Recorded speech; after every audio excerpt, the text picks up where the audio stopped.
माझे वडील शिवाजी भाऊ यांना त्यावेळेस आपल्या नागरिकांनी खूप आग्रह केला की बाबा हा वारसा पुढे भाऊ तुम्हाला न्यावा लागेल. 1,500 ते 2,000 त्यापेक्षा अधिक आपल्या मुलांनी तिथं कोर्स पूर्ण करून ते जॉबला सुद्धा लागलेत. आता 25, 30, 40 वर्षापूर्वी लोक जी आलेली आहेत तिथं ती सगळी स्थापना जनता वसाहतची झाली आणि ती लोक इतकी कष्टकरी आहेत की त्यांना नगरसेवक याच्या आधीचं काय कामं करू शकतो हे माहितीच नव्हतं. मग आपण काय केलं की 2 टाइम अन्न आपण शिजवून त्यांना जवळजवळ 7,000 ते 8,000 दररोज नागरिकांना आपण 2 टाइम जेवण उपलब्ध करून दिले. जवळजवळ 500 ते 700 रेमडेसिवीर आपण त्या काळात आपल्या नागरिकांना मोफत उपलब्ध करून दिले. त्या ट्रोलिंगचा काही आम्ही जास्त प्रभाव स्वतः पडून देत घेत नाही, कारण लोक ही करतच राहतात. किंवा विरोध जर जास्त झाला तर आपल्याला स्वतः काम करायची इच्छा जास्त होती. मला ती संधी मिळाली आणि त्यावेळेस माझ्या मायबाप जनतेने म्हणजे अक्षरशः विरोधकांचे डिपॉझिट सुद्धा ठेवले नाही. की माझ्या आई ज्यावेळेस आजारी होत्या हॉस्पिटलमध्ये त्यावेळेस फक्त दादांना कळालं की मनसेच्या एकमेव नगरसेविका पुणे हॉस्पिटलमध्ये ऍडमिट आहेत आणि त्यावेळेस त्यांनी काही पक्ष वगैरे न बघता एक माणुसकीच्या नात्याने त्यावेळेस आईला भेट दिली. जो 20 वर्षापूर्वी जनता वसत होती तिथे एखादा रिक्षावाला सुद्धा यायला पहिला घाबरायचा. परिस्थिती आहे सध्याची ती अगदी 5 ते 10% गुन्हेगारी आता अस्तित्वात आहे. परिसर आमचा अख्खं पुणे शहर नाही अख्खं जगच बंद होतं. विरोधक हे घरात होते, आम्ही रोडवर होतो. फोनवर दादांनी मला 1 कोटी मंजूर करून मला त्या पर्यायी रस्त्यासाठी निधी उपलब्ध करून दिला. काही SRA जर झाली भविष्यात तर आपली मागणी तीच असणार आहे की माझ्या नागरिकांच्या घराला घर मिळालं पाहिजे. तर मुळात आम्ही व्यावसायिक आहोत, माझे वडील शेतकरी आहेत, त्यामुळे फक्त राजकारणात किंवा नगरसेवक येऊन आपल्याला पैसे कमवण्याचं हे आमचं काहीच उद्दिष्ट नाही. 2007 पासून ते 8 पासून मी पण त्या कामानिमित्त तिच्या बरोबर हाताला हात लावून आम्ही काम करतोय. नमस्कार, मी समृद्धी जाधव. टॉप न्यूज मराठीच्या माझा प्रभाग माझं व्हिजन या निवडणूक विशेष कार्यक्रमामध्ये आपलं स्वागत आहे.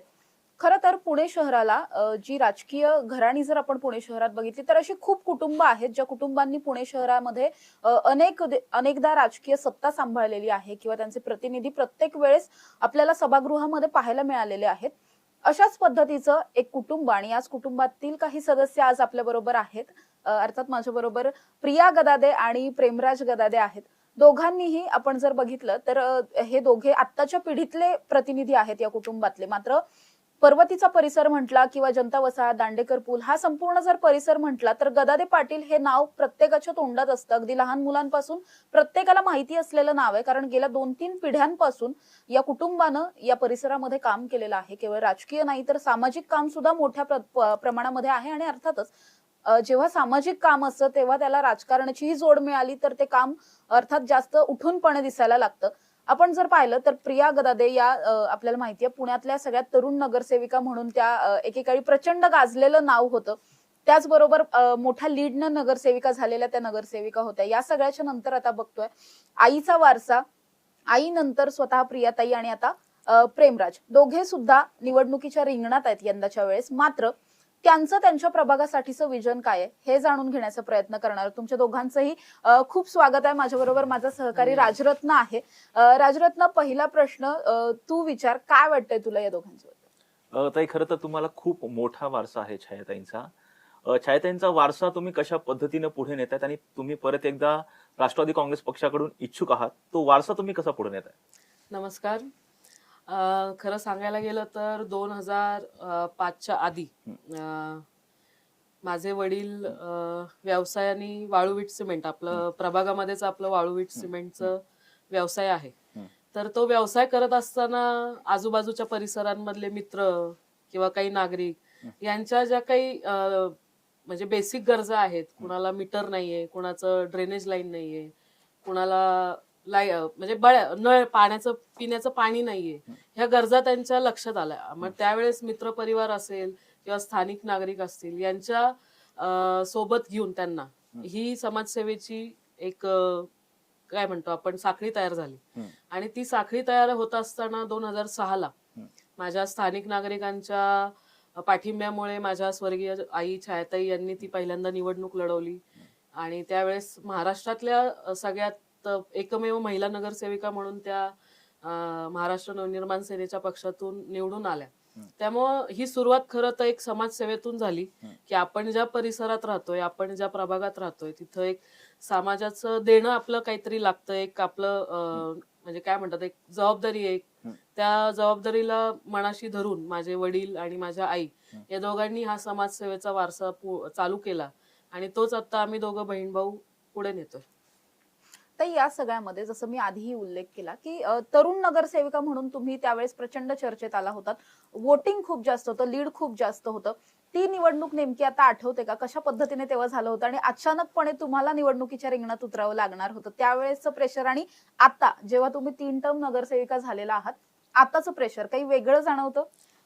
खरं तर 2011ला माझ्या स्वर्गीय आई छायाताई एका आजारामुळं त्यांचं निधन झालं. तर त्यावेळेस जे आपण गेली 4 वर्ष काम करतोय, आपल्या स्थानिक नागरिकांना आपण जवळून बघतोय आणि जनता वसाहत हे फक्त प्रभाग नाही तर एक कुटुंब बनलं होतं त्या काळामध्ये. त्यामुळे नागरिकांची एक मागणी होती की भाऊ आता आपण काम करतोय, थांबायचं नाही आपण. आणि त्यावेळेस महिला आरक्षण घोषित झालं. त्यावेळी मग सगळ्यांच्या नागरिकांच्या आग्रहाखातीर आणि आपली एक समाजाचं देणं आपलं अजूनही बाकी आहे, कारण लोकांनी इतक्या मोठ्या मतांनी मम्मीलाही निवडून दिलं. त्याही म्हणजे काही आपण समाजसेवा करत असताना राजकीय त्याला एक काय म्हणतात व्यासपीठ उपलब्ध झालं. त्यामुळं नागरिकांनी आपल्याला भरपूर भाऊंना त्यावेळेस माझे वडील शिवाजी भाऊ यांना त्यावेळेस आपल्या नागरिकांनी खूप आग्रह केला की बाबा हा वारसा पुढे भाऊ तुम्हाला न्यावा लागेल, कारण जो जनतेशी नाळ जोडलेली आहे आपली आणि ती नाळ तुटता कामा नये. कारण माझा प्रभाग जनता वसाहत हा कष्टकरी भाग आहे सगळा. अगदी धुणं भांडी असेल, तुम्हाला सांगते अनेक वेगवेगळे कचरा वेचक असतील. जो प्रभाग तुम्ही ही माहिती आहे, जनता वसाहत ही पूर्ण पुणे शहरातली सर्वात मोठी लोकवस्ती आहे. तिथं सगळ्या वेगवेगळ्या भागातून नागरिक तिथं स्थायिक झालेले आहेत. आपला उदरनिर्वाह व्हावा म्हणून 25, 30, 40 वर्षापूर्वी लोक जी आलेली आहेत तिथं, ती सगळी स्थापना जनता वसाहतची झाली. आणि ती लोक इतकी कष्टकरी आहेत की त्यांना नगरसेवक याच्या आधीचं काय कामं करू शकतो हे माहितीच नव्हतं. पण ज्यावेळेस माझ्या आई निवडून आल्या आणि त्यावेळेस जी आपण कामं केली ही लोकांना मनाला भावली. त्यामुळे तो वारसा पुढे ठेवला गेला पाहिजे. महिला आरक्षण पडलंय त्यामुळे मग मला ती संधी मिळाली आणि त्यावेळेस माझ्या मायबाप जनतेनी म्हणजे अक्षरशः विरोधकांचे डिपॉझिट सुद्धा ठेवले नाहीत. इतकं मला म्हणजे मतदान पोटी आशीर्वाद देऊन मला त्यांनी सभागृहात पाठवलं. आणि नक्कीच त्यावेळेसचा अनुभव थोडासा नवीनच होता, कारण लहानपणापासून आई वडिलांचं, माझ्या आजोबा त्यांचं एक बघतोय की समाजकारण करताना, समाजाची सेवा करताना आपण कुठलाही त्याच्यामधून फायदा काय होईल हे आपण बघत नाही. आपण फक्त त्यांचे आशीर्वाद आपल्याला मिळावेत, त्यांची कामं आपल्याकडून पूर्ण व्हावीत हीच मनोकामना मनात ठेवून मीही त्यावेळेस निवडणूक लढवली. लोकांनी मला निवडून दिलं आणि आता जी काही 15 वर्षामध्ये मी केलेली कामं आहेत त्याच्यावर नक्कीच मला विश्वास आहे की माझी मायबाप जनता माझ्या बरोबर असणार आहे. जसं ताईंनी सांगितलं की कशा पद्धतीने नगरसेवक असताना त्यांनी कामं केलं. प्रेमराज, तुम्ही सुद्धा सामाजिक कार्यामध्ये खूप अग्रेसर असता. वारकऱ्यांसाठी तुमचं मोठं काम आहे. ही प्रेरणा तुम्हाला वारकऱ्यांसाठीची कुठून मिळाली? खरं सांगायचं तर माझे आजोबा व माझे वडील यांनी 100 लोकांपासून वारकरी भोजनाची सुरुवात केली आणि ते आज आपण जवळजवळ 15 ते 20 हजार वारकरी दरवर्षी आपण जेवण त्यांचं वारकरी भोजन सोहळा आयोजित करतो. त्यामध्ये चप्पल दुरुस्ती असेल, आंघोळीची व्यवस्था असेल, आरोग्य शिबिर असतील, त्यांची मालिश असेल पायाची, हे अशा विविध उपक्रम आपण दरवर्षी त्यांना आपण सेवित करतो. खरं तर तुमचा आणखी एक जो कार्यक्रम होता अर्थात तो लाईट हाऊसचा, हो. तो खूप चर्चेत आलेला होता, कारण तरुण मुलांना रोजगारांसाठी ज्या संबंधित तुम्ही जो प्रोग्राम राबवलेला होता त्या बाबतीमध्ये काय सांगा? खरं सांगायचं तर महानगरपालिका आणि बजाज जे आहेत त्यांच्या माध्यमातून ही संकल्पना होती आणि पुणे शहरात हे खूप कमी ठिकाणी 2-3 ठिकाणीच आपण म्हणलं तर वावगं ठरणार नाही. आणि ती संकल्पना त्यावेळेस आपण मग मांडली की आपण आपल्या भागात एक तर आपला एरिया आहे स्लम एरिया असल्यामुळे रोजगार खूप कमी आहे, मुलांना कुठं नाही का नोकरीची संधी मिळत नाही, तर आपण आपल्या भागात का नाही राबवावा. आपण त्या हिशोबाने आपल्या भागात आपण ती लाईट हाऊसची योजना आणली आणि आतापर्यंत जवळजवळ 1,500 ते 2,000 त्यापेक्षा अधिक आपल्या मुलांनी तिथं कोर्स पूर्ण करून ते जॉबला सुद्धा लागलेत आता. आणि तिथं 121 आपण मोफत कोर्स त्यांना उपलब्ध करून दिलेत. जे आजही सुरू आहेत. हो, आजही ते त्या प्रमाणात सुरू आहेत. म्हणजे खरं तर आपण बघतो जसं तुम्ही आता उल्लेख केलात की स्लम एरिया खूप मोठ्या प्रमाणात आहे. म्हणजे हा जो प्रभाग आहे या प्रभागामध्ये विशेषतः जनता वसाहतचा जर परिसर म्हटलं तर या परिसरामध्ये अनेक गुन्हेगारांच्या टोळ्या या ठिकाणी वास्तव्य करतात असं अनेकदा बोललं जातं. अर्थात त्या संदर्भातले अनेक गुन्हे दाखल होताना आपण अनेकदा बघत असतो. मात्र असं सगळं असताना तशा पद्धतीच्या प्रभागामध्ये काम करण्याचं सुद्धा एक मोठं आव्हान असतं आणि आपल्या प्रभागावरती लागलेलं हे काही आपण म्हणू शकतो एक टॅग आहे. हा टॅग आपल्याला पुसून काढायचा आहे. यासाठी काम करणं सुद्धा तितकंच गरजेचं असतं. त्यासाठी काय वाटतं, काय आव्हानं वाटतात आणि काय विजन वाटतं? नाही, यापूर्वीचं थोडंसं पार्श्वभूमी मी तुम्हाला नक्की सांगू इच्छिते, की जो 20 वर्षापूर्वी जनता वसाहत होती, तिथे एखादा रिक्षावाला सुद्धा यायला पहिला घाबरायचा. पण आता जी काही गेल्या 20 वर्षामध्ये आपण कामं केलेली आहेत, लोकांची मानसिकता बदलतोय आपण.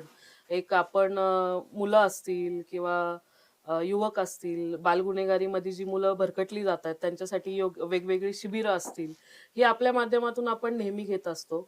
2007च्या सुमारास आपण माझ्या आई स्वर्गीय छायाताई ज्यावेळेस सभागृहात निवडून गेल्या, त्यावेळेस त्यांच्या माध्यमातून आपण पोलीस चौकीची मागणी तिथं केली होती. आणि माझ्या 2012च्या कारकिर्दीमध्ये आपण जनता पोलीस चौकीची उभारणी केली. त्यामुळं आता जी म्हणजे परिस्थिती आहे सध्याची, ती अगदी 5 ते 10% गुन्हेगारी आता अस्तित्वात आहे.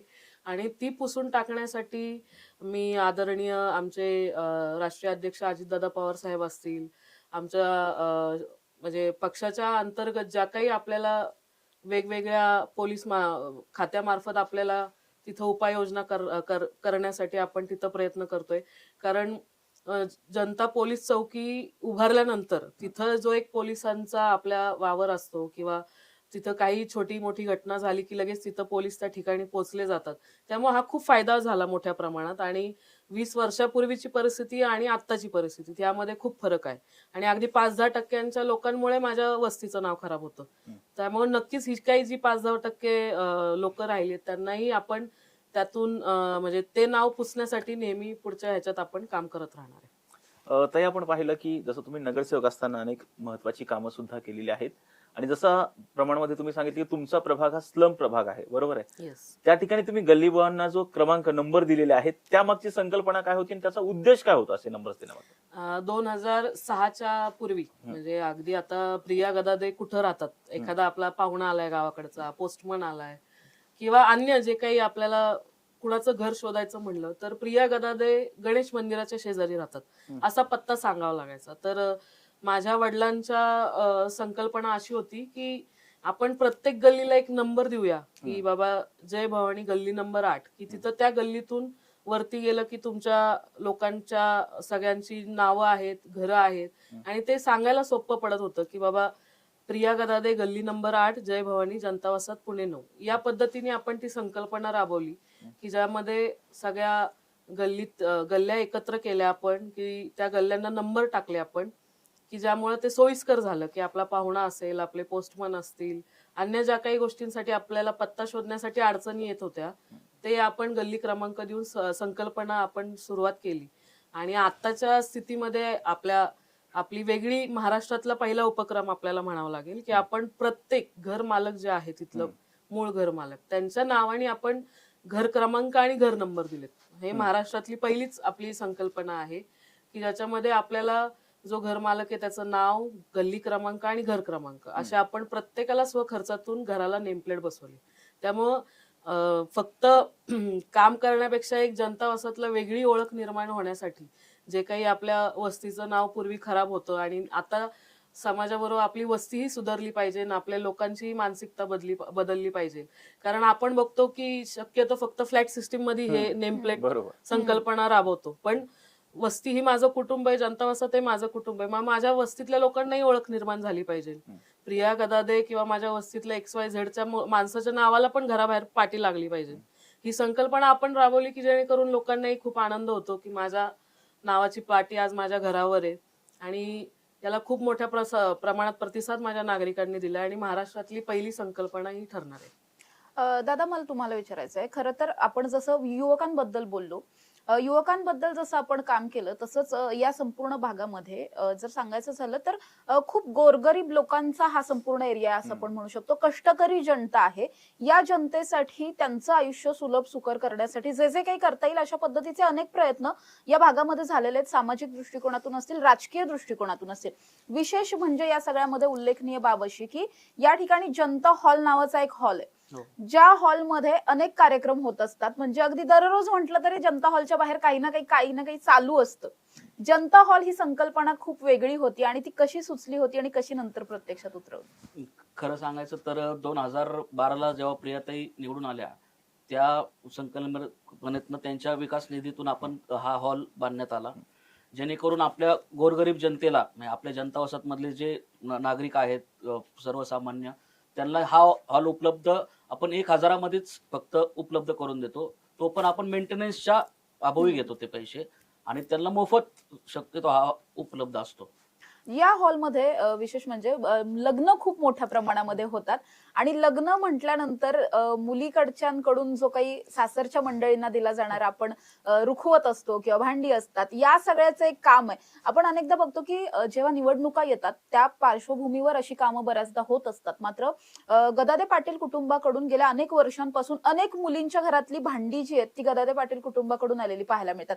तो नेमका काय ते सगळं संकल्पना आहे? नाही, आता जसं जनता हॉलचं प्रेमदादांनी सांगितलं की आपण तो मोफतच उपलब्ध करून दिलाय. कारण काय होतं, आपल्या वस्ती भागामध्ये घरं सगळ्यांची छोटी. एखादा काही कार्यक्रम घ्यायचा म्हणला तर बाहेर हॉल घेणं, मग त्याचं भाडे इतके 20-25 हजार रुपये भाडं त्या हॉलचं असतं. आणि माझा सर्वसामान्य कष्टकरी वर्ग हा दरवेळी असे मोठ्या कार्यक्रमांसाठी इतकं भाडं आकारू शकत नाही. त्यामुळे ती संकल्पना होती की जनता सांस्कृतिक हॉलच्या माध्यमातून अगदी लग्न असेल, वारसा असेल, या ठिकाणी ते उपक्रम होतात. आणि तुम्ही जसं म्हणताय की आता भांड्यांची झाल, तर ही संकल्पना माझ्या स्वर्गीय छायाताई यांची होती की पूर्वी आपण मुलीचं लग्न आलंय मग धनादेश आपण द्यायचो, पण त्याचा एक दुरुपयोग व्हायला लागला. त्यामुळे मग वेगळी संकल्पना आपण अशी मांडली की आपण एक 50 भांड्यांची झाल त्या मुलींना, 56 भांड्यांची झाल आपण त्या मुलींना, लाडकी लेक माहेरचा आहेर असं एक आपण त्यांना देत असतो. आणि आतापर्यंत आपण 7,900 म्हणजे 8,000चा आता पल्ला गाठेलच या महिन्यात, कारण आता बरेच लग्न सराई सुरू आहे. त्यामुळे 8,000पर्यंत आपण ती भांड्यांची झाल आता आपल्या प्रभागातील मुलींना दिली आहे. दादा, जनता हॉस्पिटल ही सुद्धा एक संकल्पना तुम्ही आणलेली आहे आणि त्याचबरोबर जर आपण पाहिलं तर जो कोरोनाचा काळ होता, या कोरोनाच्या काळामध्ये रेमडेसिवीर असेल, त्याचबरोबर अन्न असेल, त्याचबरोबर जे प्रामुख्याने मूलभूत सुविधा आहेत त्या तुम्ही कशा पद्धतीनं नागरिकांना उपलब्ध करून दिलेल्या होत्या आणि त्यावेळेसची आव्हानं काय होती तुमच्यासाठी? तुम्ही तर बघितलं अख्खं जगच कोरोना काळात संपूर्ण घरीच होते. म्हणजे अख्खा आपण म्हणजे सगळं शटडाऊनच होतं, अख्खं लॉकडाऊन असल्यामुळे मग आम्ही गदादे कुटुंबाने असा एक विचार केला की आपण आपल्या नागरिकांच्यासाठी म्हणजे आपलं जनता वसाहत हे आमच्यासाठी कुटुंब आहे. मग ते जर घरी बसले आणि त्यांना जर काहीच भेटलं नाही तर मग खूप आपल्याला अडचण होणार, त्यांना अडचण होईल. मग आपण काय केलं की 2 टाइम अन्न आपण शिजवून त्यांना जवळजवळ 7 ते 8 हजार दररोज म्हणजे नागरिकांना आपण 2 टाइम जेवण उपलब्ध करून दिले.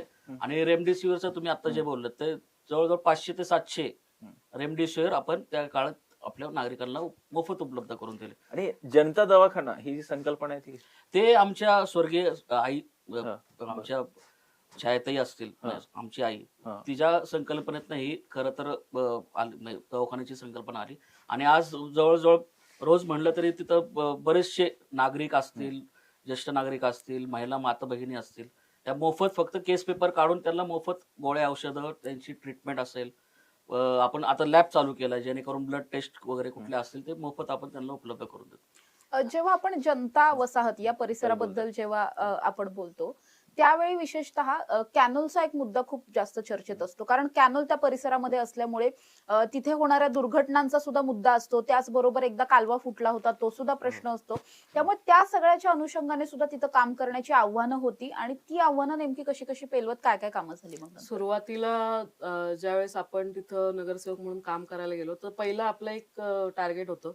पहिला त्या कॅनलच्या बाजूला कटडे नव्हते काहीच. म्हणजे अगदी जर कोण एखादा 2 व्हीलरवर आला तर त्याला पटकन अंधाराचं लक्षातही येणार नाही की तिथं पाणी आहे किंवा काय. तर त्या छोट्या मोठ्या दुर्घटना तिथं होत होत्या. तर आपल्या माध्यमातून आपण सगळ्यात पहिले तिथं रिलिंग बसवून घेतल्या. सगळ्या ज्या काही जाळ्या असतात त्या रिलिंग बसवण्यात आल्या की जेणेकरून तिथं रेडियम लावून की बाबा इथं जाळ्या आहेत, इथं कॅनल आहेत, त्या सूचना पाट्या असतील त्या आपण तिथं लावल्या. आणि तुम्ही जसं कालवा फुटीचं बोलले त्यावेळेस पण आपण आपलं पाटबंधाऱ्या खातं असेल त्यांना वेळोवेळी आपण पत्रव्यवहार केले होते की बाबा या सदरच्या ठिकाणी कालवा अत्यंत काय म्हणतात त्याला पोकळ झालेला आहे, त्या ठिकाणी आपल्याला दुरुस्तीची गरज आहे. त्यामुळे आपण वेळोवेळी आपल्या प्रभागातून वाहणाऱ्या कॅनॉलसाठी आपण पाठपुरावा करतोय. तिथं ज्या काही सीमा भिंत असेल, रिलिंग असेल, ह्या आपण तिथं उभारल्या की जेणेकरून नागरिकांच्या सुरक्षितेसाठी त्या गरजेच्या आहेत. पण हे सगळं करत असताना हा संपूर्ण जर परिसर बघितला, अगदी लहान लहानशी घरं आहेत, छोटे छोटेसे रोड आहेत तिथे जाताना, पण तिथल्या रोडचा पण प्रश्न खूप महत्वाचा होता कारण लोकसंख्या खूप होती. आता जर आपण पाहिलं तर जेव्हा आपण सिंहगड रोडने जाण्याचा प्रयत्न करतो तेव्हा अनेक नागरिकांना कॅनलच्या रोडने जायचं असतं कारण का ट्रॅफिक लागत नाही असा एक मूळ प्रश्न असतो, सिग्नल नाहीयेत. पण हा जो रोड आहे तो रोड होण्यामागची सुद्धा अनेक आव्हानं होती. तो रोड नेमका कसा झाला? नाही, आव्हानं म्हणजे आपण आपल्या माध्यमातून 2012 साली आपण आपला चौक तिथं सगळ्यात पहिला आपण तयार केला की तिथं अगदी कचऱ्याचं साम्राज्य होतं. तिथं जवळच कॅनल असल्यामुळं कचराकुंडी सारखा भाग तिथं तयार झालेला. पण आपण लोकांशी चांगल्या पद्धतीने समजुतीने त्यांना स्थलांतरित करून तो आपला चौक सुशोभीकरण केलं. आणि तुम्ही जो पर्यायी रस्ता म्हणतोय त्याचा आपण पाठपुरावा केला. आणि या मागचा इतिहास मी नक्की सांगेल की 2012ला मी मनसेमधून नगरसेवक होते, पण त्यावेळेस माननीय अजितदादा पवार साहेब हे पालकमंत्री होते. तर ज्यावेळेस आता कसं त्यावेळेस राष्ट्रवादीची सत्ता होती, स्थायी समितीचे अध्यक्ष राष्ट्रवादीचे होते. आणि आवर्जून मी सांगेल की माझ्या आई ज्यावेळेस आजारी होत्या हॉस्पिटलमध्ये त्यावेळेस फक्त दादांना कळालं की मनसेच्या एकमेव नगरसेविका पुणे हॉस्पिटलमध्ये ऍडमिट आहेत. दादांनी पक्ष न बघता एक माणुसकी या नात्याने, कारण 2-3 वेळा वडील असतील, आई असतील, यांची दादांची कामानिमित्त भेट झाली आणि त्यावेळेस त्यांनी काही पक्ष वगैरे न बघता एक माणुसकीच्या नात्याने त्यावेळेस आईला भेट दिली. त्यांनी त्यांच्या सगळी वैद्यकीय तपासण्या काय चालू आहेत काय नाही डॉक्टरांशी चर्चा केली आणि काही मदत लागली तर नक्की सांग. पण आमच्या म्हणजे त्यानंतरनं जो काही माझा कार्यकाळ चालू झाला त्यावेळेस मी दादांकडे गेले की दादा मला असा पर्यायी रोड करायचा आहे, कारण जनता वसतमध्ये एकच मुख्य रोड असल्यामुळे प्रचंड वाहतूक होते. त्यावेळेस दादांनी मी वेगळ्या पक्षात आहे म्हणून निधी दिला नाही असं नाही, तर एका फोनवर दादांनी मला 1 कोटी मंजूर करून मला त्या पर्यायी रस्त्यासाठी निधी उपलब्ध करून दिला. आणि आज तुम्ही बघताय की त्या रोडनी फक्त नाही माझ्या प्रभागातलं तर अगदी वडगाव नऱ्याचं पण लोक तिथून काय, कारण तिथं सिग्नल नाहीये काही नाहीये, म्हणजे अगदी नो ट्रॅफिक असा तो झालेला आहे तयार. त्यामुळे नक्कीच या पर्यायी रोडचा माझ्या नागरिकांना तर उपयोग होतोच आहे, अन्यही परिसरातील नागरिकांना त्याचा उपयोग होतोय. तर एसआरएफचा मुद्दा खूप चर्चेला जातो. एसआरएफच्या बाबत तुमची काय भूमिका आहे? कारण एसआरएफ सॅम्पल फ्लॅट जो होता त्या बाबतीमध्ये तुमची भूमिका आहे. 2007 साली जेव्हा माझ्या आई नगरसेविका होत्या त्यावेळेस वॉर्ड पद्धत होती. तर 101 वॉर्ड हा मम्मीचा म्हणजे माझ्या आईंचा होता आणि 114 म्हणजे अगदी जनताचा दुसरा भाग असे 2 वॉर्ड तिथं शेजारी होते. त्यावेळेस तिथल्याही नागरिकांची आपण कामं करायचो. तिथले काही नागरिक आपल्याकडे आले की असं असं एसआरएचा फ्लॅट ते करतायत पण आम्हाला त्याचा विरोध आहे. त्यामुळे आपण आपला प्रभाग नाही आपला वॉर्ड नाही ही काही आपण तमा बाळगली नाही, पण नागरिकांचा विरोध आहे. आपण सर्व माहिती अभ्यास घेऊन माझे वडील शिवाजी भाऊ गदादींनी त्या एसआरए फ्लॅटला विरोध केला. तो सॅम्पल फ्लॅट जो बांधला होता तो पाडण्यात आला, कारण आपली त्यावेळेसही मागणी तीच होती आणि आताही एसआरए जर झाली भविष्यात तर आपली मागणी तीच असणार आहे की माझ्या नागरिकांच्या घराला घर मिळालं पाहिजे, 500 स्क्वेअर फूटचं घर दिलं पाहिजे. कारण माझ्या नागरिकांनी 30-40 वर्ष तिथं कष्ट करून ती जी काही घरं असतील त्यांचं कुटुंब पिढ्यानपिढ्या वस्तीमध्ये वास्तव्य करते आणि अचानक येऊन त्यांना काहीतरी अन्यायकारक आपण देणं चुकीचं आहे. त्यामुळे नक्कीच आमची एसआरए बाबत मागणी असेल, घराला घर द्या, 500 स्क्वेअर फूटचं घर द्या, एवढीच आपली मागणी असणार आहे. पण जेव्हा आपण एसआरए बद्दल बोलतो तेव्हा आता नुकताच टीडीआर घोटाळा समोर आला. खूप मोठा घोटाळा आहे हा. जितका वरवर वाटत होता त्यापेक्षा खूप जास्त पाळंमुळं रुजलेली आहेत आणि जनता वसाहत मधले नागरिक हे पहिल्यापासून या एसआरएला तर विरोध करतच होते, मात्र हा टीडीआरचा मुद्दा आल्याच्या नंतर आणखी जास्त या सगळ्याला विरोध केला जातो. आणि कुठल्या बिल्डरसाठी हे सगळं केलं जातंय हा सगळ्यात महत्वाचा प्रश्न तिथल्या स्थानिकांकडून मोठ्या प्रमाणात विचारला जातो. तुम्हाला काय वाटतं? तुम्ही दोघांनी सुद्धा या संदर्भातला पाठपुरावा केला.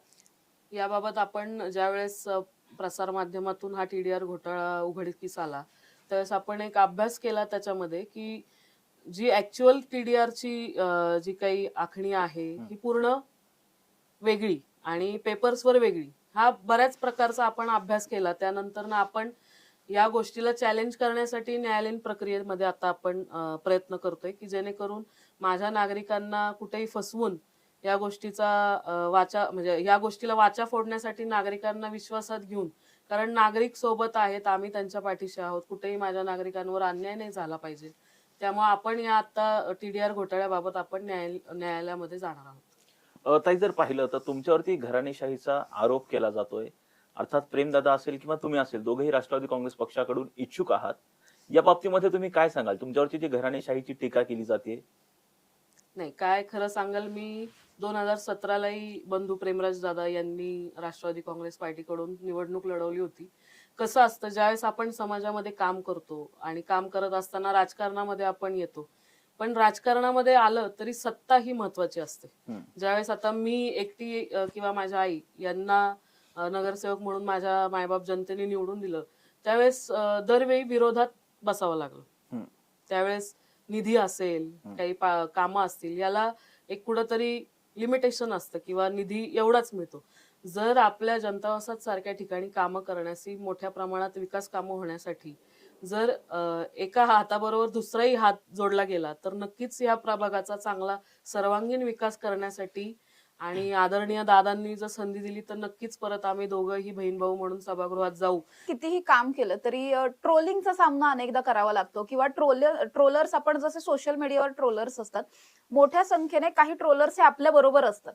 म्हणजे निंदकाचं घर असावं शेजारी असं ज्याला म्हणतात ना, तशा पद्धतीने काही आपल्याच पक्षात काम करणारे असतात, काही विरोधक असतील मात्र सेम प्रभागामध्ये काम करणारे असतात, ज्यांना ह्या गोष्टी बऱ्याचदा खटकत असतात. तशा पद्धतीने सुद्धा टीकांना सामोरं जावं लागत असेल, अजूनही जावं लागत असेल, किंवा भविष्यात जेव्हा या सगळ्यामध्ये निवडणुकीची प्रक्रिया चालू होईल त्यावेळेस सुद्धा जावं लागेल.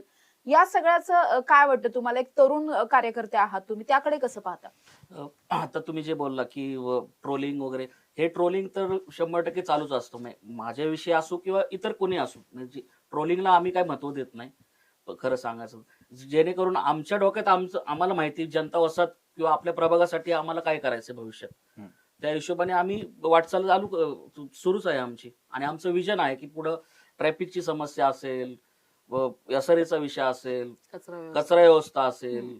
आता प्रियाताई मगाशी बोलल्या की आपण पाठपुरवठा करत चालूच आहे आपलं, की जेणेकरून आपला वरचा पर्वतीचा जो वरचा भाग आहे त्या बाजूला आपण रोड चालू करतोय, जेणेकरून समस्या आता एवढी समस्या आहे कचऱ्याची की लोक काय करतात, कचरा असेल तर वरती टाकतात. तिथं म्हणजे आपलं आरोग्य सेवक हे पोचू शकत नाहीत किंवा काय नाही.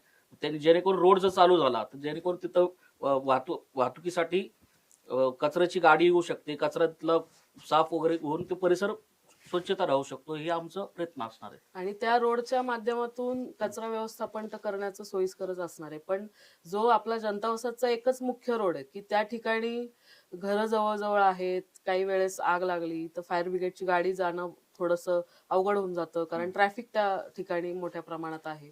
दुसरी गोष्ट, ॲम्ब्युलन्ससाठी शाळकरी मुलं आहेत, माझ्या माता भगिनी आहेत की ज्या सहकार नगर तळजाई या भागामध्ये धुणं भांड्याची कामं करतात. त्यामुळे डोंगर भाग असल्यामुळे दुसरा पर्यायी रोडच नाही. त्यामुळे आपलं पहिलं विजन तेच आहे की याला पर्यायी रस्ता बघायचा, की जेणेकरून कचरा व्यवस्थापन, अन्य ज्या काही इमर्जन्सी एक्झिट्स असतील, ॲम्ब्युलन्स असेल, इमर्जन्सी, त्याच्यासाठी आपल्याला तो पर्यायी रोड करायचा आहे. आणि तुम्ही जसं म्हणता घराणेशाही, तर खरं तर आत्ताचं सध्याचं वातावरण असं आहे लोकांमध्ये, काही ट्रोलर्सला मी म्हणेल की त्यांना असं वाटतं नगरसेवक झाला की टेंडरच्या माध्यमातून पैसा कमवण्याचं साधन.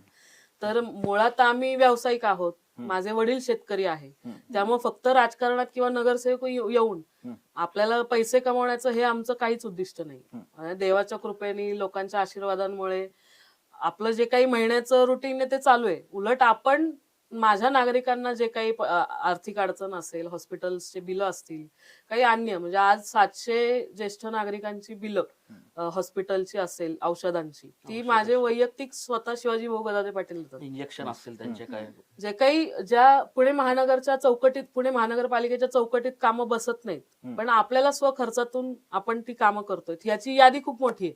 त्यामुळे असं काही नाही की घराणेशाही किंवा राजकारणात आलोय, नगरसेवक झाले तर टेंडर मिळून आपण कामं करू. तर जसं ताई बोलली की निंदकाचे घर असावे शेजारी, आणि ते असावं, कारण आपल्याला अजून उत्साह येतो काम काम करायची. करायची उत्साह अजून वाढते. जर ट्रोलिंग किंवा विरोध जर जास्त झाला हम्म. तर आपल्याला स्वतः काम करायची इच्छा जास्त होते ना. आणि विरोधक पण आपल्या कामाला विरोध नाही करणं, हम्म. कारण आपलं काम बोलतंय. हम्म. जी काही 20 वर्षात आपण विकास कामं कामं केली केली. वस्तीमध्ये, कारण विकास कामं करू शकतोय, लोकांच्या मनामध्ये आपली नाळ जोडली आहे, आपलं त्यांच्याशी नातं जोडलंय, प्रेमाचं, कुटुंबाचं एक नातं जोडलंय. त्यामुळं लोक जर आपल्या सोबत आहेत, लोकांचे जे आशीर्वाद आपल्या बरोबर आहेत, तर ह्या विरोधकांना आपण एवढं गांभीर्याने आम्ही घेत नाही. आणि ताई बोला. आणि ते एक विषय ताई बोलायच्या राहिल्या. ज्या कोरोना काळात तुम्ही मागाशी बोलले की पूर्ण परिसर आमचा अख्खं पुणे शहर नाही, अख्खं जगच बंद होतं. हा. विरोधक हे घरात होते, आम्ही रोडवर होतो. हे आणि- पहिला मुद्दा सांगायचा होता मला. हा. आणि आम्ही 2 टाइम लोकांना धान्य शिजून पुरवत होतो, हम्म. जेणेकरून त्यांना बाहेर जायची गरज भासव नाही. त्यांना आम्ही घरपोच ते व्यवस्था देत होतो. आणि त्यांना धान्य किट असेल, हम्म. गोळ्या औषधं असेल, इंजेक्शन असेल, हे घरपोच त्यांना आम्ही पोच करत होतो. वाफेचे मशीन वाफेचं मशीन असेल, इतर बरेचसे आहेत, म्हणजे जेणेकरून औषधं गोळ्या हे मोफत आम्ही त्यावेळेस त्यांना उपलब्ध करून दिले. कधी आम्ही आणि विचार केला नाही की आम्हाला कोरोना होईल किंवा इतर काय होईल.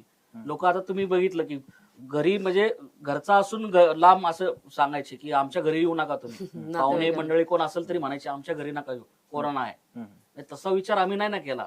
जनता वसत हे आमचं कुटुंब आहे, त्यासाठी आम्ही रोडवर होतो. ताई आता जर पाहिला तर तुमचा प्रभाग अर्थात जनता वसाहत आणि हिंगणे खुर्द हा प्रभाग, आता जी प्रभाग रचना झालेली आहे, नवीन खूप मोठा प्रभाग झालेला आहे.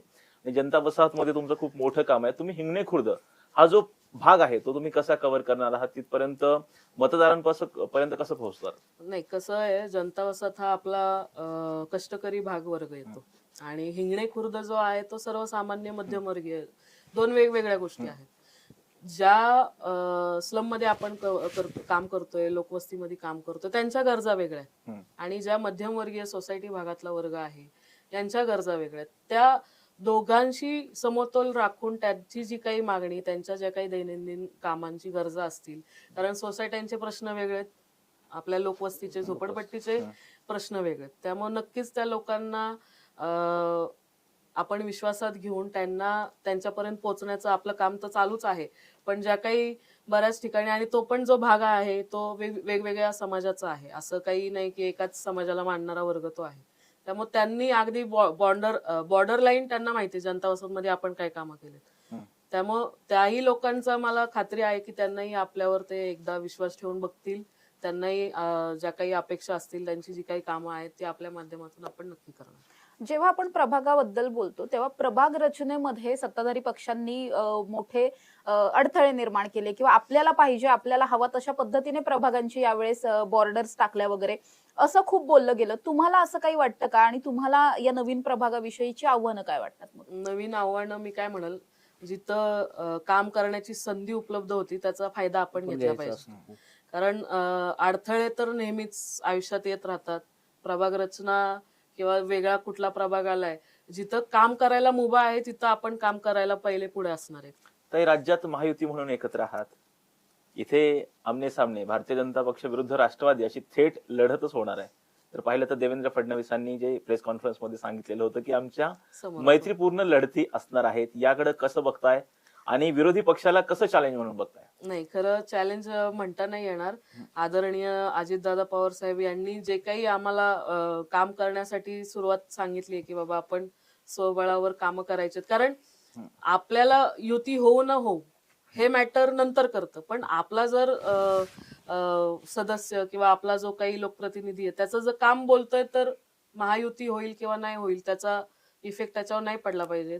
त्यामुळं हा सर्वश्रेष्ठी वरिष्ठांचा प्रश्न आहे की ते युती करतील का नाही करतील, पण आमची तर तयारी स्वबळाची आहे, त्याच्या पद्धतीने आपण काम करतो. आणखी एक, जेव्हा आपण युतीबद्दल किंवा पक्षांबद्दल बोलतोय, सुरुवातीला मनसे, त्याच्यानंतर राष्ट्रवादीमध्ये सुद्धा जेव्हा राष्ट्रवादीमध्ये 2 गट झाले, त्यानंतर सुद्धा गदादे पाटील कुठे जाणार याच्या खूप चर्चा झाल्या होत्या. त्यानंतर मग गदादे पाटलांनी दादांबरोबर जायचं ठरवलं. त्यामागचं नेमकं कारण काय होतं? साहेबांबरोबर जावं असं का नाही वाटलं? नाही, खरं तर सुरुवात पक्षामध्ये दादांच्या माध्यमातून खरं झाली. मी तुम्हाला यापूर्वी प्रवेशच आम्ही दादांकडे केला केला होता, त्यावेळी कारण तेव्हा दादांशी अगदी म्हणजे पक्षात आपण काम करत नसताना दादांनी जे एक, कारण दादांनाही माहिती जनता वसत ही कशी इस्लाम आहे आणि तिथं आज आपण पोटतिडकीने काम करतोय. जेव्हा पक्षात नव्हतं तेव्हा त्या दादांनी कुठल्याही पक्षाची कुठल्या याचा विचार न करता मला निधी उपलब्ध करून दिला. माझ्या कामामध्ये त्यांनी नेहमी सहकार्य केलं. तर नक्कीच ज्यावेळेस मी 2017ला प्रवेश केला त्यावेळेस दादांच्या माध्यमातूनच केला आणि दादा हे आयडॉल आहेत. म्हणजे दादांची काम करण्याची शैली वेगळी आहे. म्हणजे अख्ख्या महाराष्ट्रामध्ये दादांची काम करण्याची पद्धत लोकांना माहितीये. जिथं काम बोलतंय तिथं दादा बोलतात असं ती व्याख्याच आहे. कारण प्रशासन सुद्धा दादांच्या कामाबाबत दबकून असतं. त्यामुळं अशा नेत्याबरोबर काम करण्याची संधी मिळणं खूप महत्वाचं होतं आणि त्यांच्या माध्यमातून विकास कामं पुणे शहर असेल, पिंपरी चिंचवड असेल, ही जी काही दादांनी पुढची 50 वर्षाची विजन ठेवून पुणे शहरांची त्यांनी कामं केली आहेत, पिंपरी चिंचवडची कामं केली आहेत.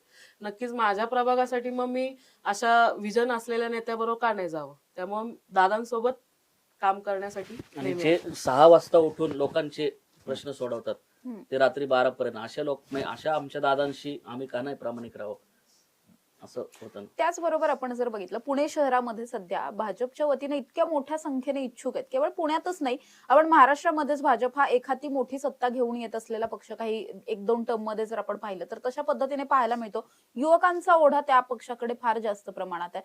तुम्हाला असं कधी नाही वाटलं भाजपमध्ये जावं किंवा एकाच घरात आता सध्या जर आपण बघितलं राजकीय परिस्थिती एकाच घरातले 2-3 लोक वेगवेगळ्या पक्षांमध्ये अशा पद्धतीची सुद्धा परिस्थिती आहे. प्रेमदादांना कधी वाटलं नाही आपण दुसरा कुठला पक्ष ट्राय करावा किंवा भाजपमध्ये जावं? नाही, आता प्रियताई तर आता बोलली की आमचे नेते अजितदादा यांच्याबद्दल, कारण आम्हाला त्या नेत्याकडे बघून आम्हाला एक वेगळी ऊर्जा निर्माण होती काम करायची, की त्याची आज ते अख्खे महाराष्ट्रभर ते एवढं दौरा करतात, सकाळी 6ला उठून रात्री 12 पर्यंत नागरिकांची कामं सोडवतात.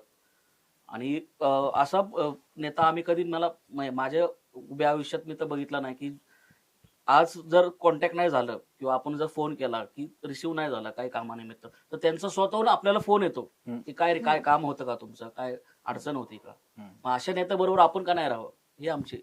आणि कसं असतं की ताई, बघतोय की तुम्ही दोघंही राष्ट्रवादी काँग्रेस पक्षाकडून इच्छुक आहात. तुम्ही नगरसेवक म्हणून निवडून आलात तर तुमची 5 अशी कोणती मोठी व्हिजनवाली विकास कामं असणार आहेत? पहिलं तर कचरा व्यवस्थापन.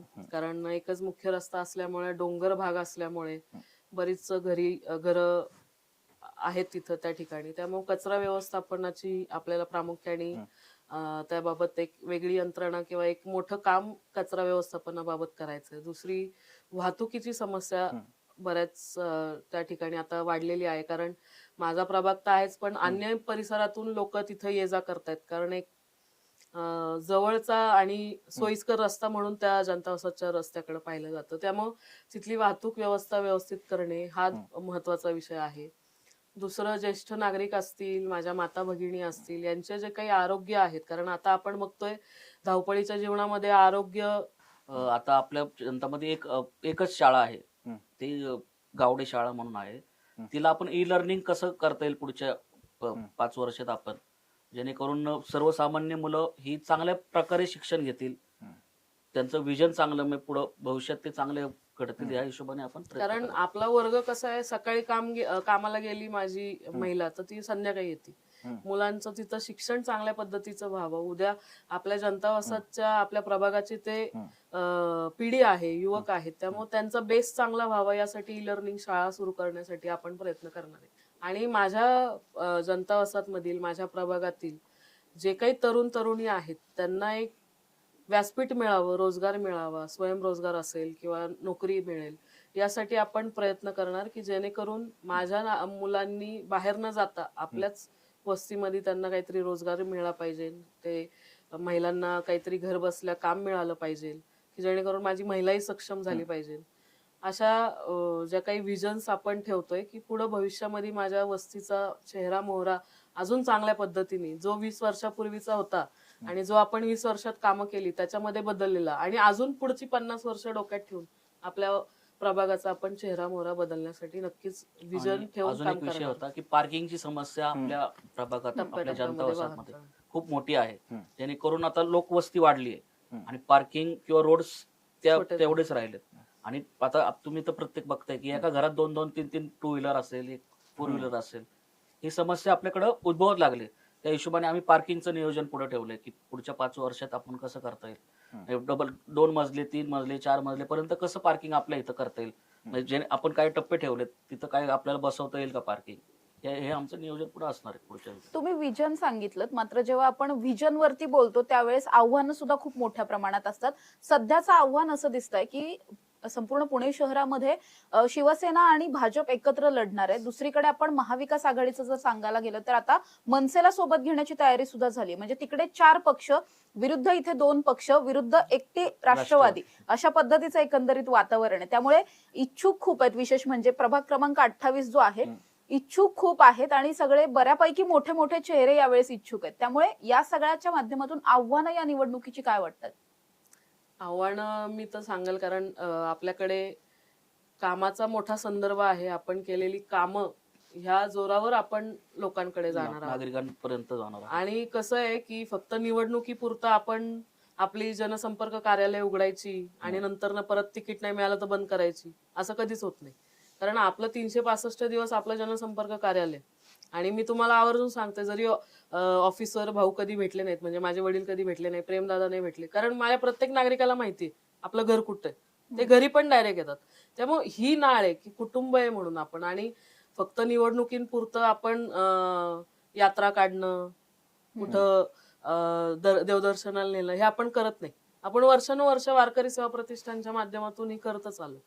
फक्त निवडणूक बघून आपल्या नागरिकांकडे बघायचं नाही. एक कुटुंब आहे, त्या कुटुंबाच्या गरजा आपण गेल्या 20 वर्षामध्ये पूर्ण करू शकतोय आणि इथून पुढेही करू, एवढा विश्वास आहे.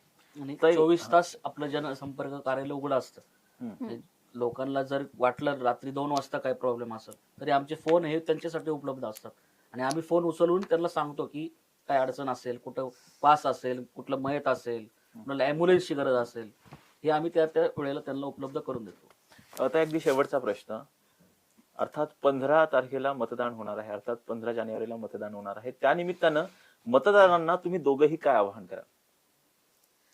मतदार माझ्या बंधू माता भगिनींना नम्र विनंती असणार आहे की लोकशाहीने आपल्याला हा मतदानाचा हक्क दिलेला आहे, तो तुम्ही बजावला पाहिजे. येत्या 15 तारखेला मतदान होणार आहे आणि आम्ही गदादे कुटुंब आपल्या प्रभागाला एक कुटुंब म्हणून मानत आलोय. गेली 20 वर्ष तुम्ही मायबाप सगळे आमच्या सोबत आहात, पाठीशी आहात, तुमचे आशीर्वाद आमच्या सोबत नेहमी आहेत. त्यामुळे या 15 तारखेला आपण नक्की मतदानाचा हक्क बजावायचा आहे आणि आपल्या पक्षाचं चिन्ह याच्या समोरचं बटन दाबून आपण आपले कुटुंबातील सदस्यांनी मतदान करायचंय. धन्यवाद. प्रेमदादा. नमस्कार. मी आपल्या प्रभागात 28 मधली प्रत्येक नागरिकांना, सर्वसामान्य माता भगिनींना, बंधूंना एकच आवाहन करेल की येत्या 15 तारखेला आपलं मतदान आहे. हेच अपेक्षा करेल की तुम्ही एक चांगली संधी मला उपलब्ध करून देताल की मी त्या संधीचं नक्कीच तुमच्यासाठी सोने करेल. धन्यवाद. नक्कीच प्रभाग क्रमांक 28 अर्थात जनता वसाहत आणि हिंगणे खुर्दसाठी प्रेमराज गदादे आणि प्रिया गदादे यांचं विजन नेमकं काय हे जाणून घेण्याचा आपण प्रयत्न केला. तुम्हा दोघांना सुद्धा निवडणुकीसाठी खूप खूप शुभेच्छा. या प्रभागामध्ये आपण बघतोय वेगवेगळ्या पद्धतीचे लोक, वेगवेगळ्या पद्धतीचा एरिया या सगळ्यामध्ये इन्क्लूड झाल्यामुळे आता आव्हानं वेगळी असणार आहेत, राजकीय समीकरणं सुद्धा वेगळी असणार आहेत. त्यामुळे नागरिक सुद्धा या सगळ्यामध्ये कशा पद्धतीने या निवडणुकांना सामोरं जातात, कुणाला किती पद्धतीने या ठिकाणी पाठिंबा मिळतोय वगैरे हे सगळं पाहणं महत्वाचं असणार आहे. अर्थात त्यासाठीच आपण जर बघितलं, इच्छुकांची गर्दी सुद्धा खूप मोठी आहे, उमेदवार अनेक असणार आहेत. महाविकास आघाडी, महायुती आणि राष्ट्रवादी या सगळ्यांमुळे जे काही नवीन गणित या ठिकाणी तयार होणार आहेत, त्या सगळ्याला नेमका पाठिंबा जनतेच्या वतीनं सुद्धा कसा मिळतोय हे सगळं पाहणं महत्वाचं असणार आहे. त्यामुळे आता या निवडणुकांमध्ये काय होतं हे पाहण्यासाठी आपल्याला अर्थातच निवडणुकांची वाट पाहावी लागणार आहे. 16 जानेवारीची वाट पाहावी लागणार आहे. त्याचबरोबर या शोच्या माध्यमातून, माझा प्रभाग माझं विजनच्या माध्यमातून आपण अशाच पद्धतीने वेगवेगळ्या प्रभागांमधल्या इच्छुकांचे त्यांची विजन्स काय हे जाणून घेण्याचा सुद्धा प्रयत्न करणार आहोत. तोपर्यंत तुम्ही पाहत राहा टॉप न्यूज मराठी, आपला महाराष्ट्र, आपली बातमी. तुमची car, electric panel, data server आगीपासून सुरक्षित आहे का? नाही? मग आजच बसवा F protect temperature activated fire suppression device. यामध्ये आहे eco friendly non toxic pressurised liquid, जे आग लागल्यास क्षणार्धात ऍक्टिव्हेट होऊन आगीवरती मिळवते नियंत्रण. बसवण्यास अतिशय सोपे आणि सुटसुटीत. टेकालिपचे एक दर्जेदार उत्पादन एफ प्रोटेक्ट.